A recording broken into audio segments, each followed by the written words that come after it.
ГСП онлайн. Городские новости сейчас.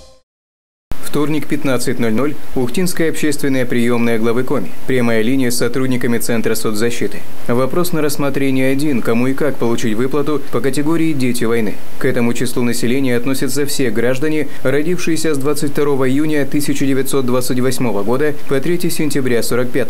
Единоразовую выплату в 1000 рублей им начислили автоматически. Правда, с одним «но». Сведения о человеке должны быть в базе. Если при заполнении анкеты был указан номер карты, то компенсация придет на банковский счет. Для тех, кто не указал этих данных, есть второй вариант получения выплат.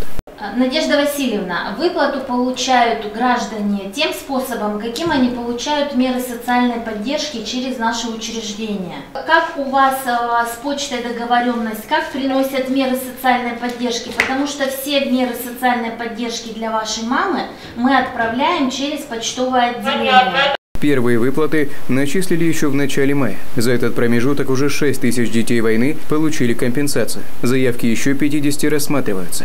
Заполнить анкету на получение дотации можно до 1 октября этого года, иначе сумма сгорит. Адрес оформления: проезд Строителей 27, кабинет 103 или по телефонам на ваших экранах.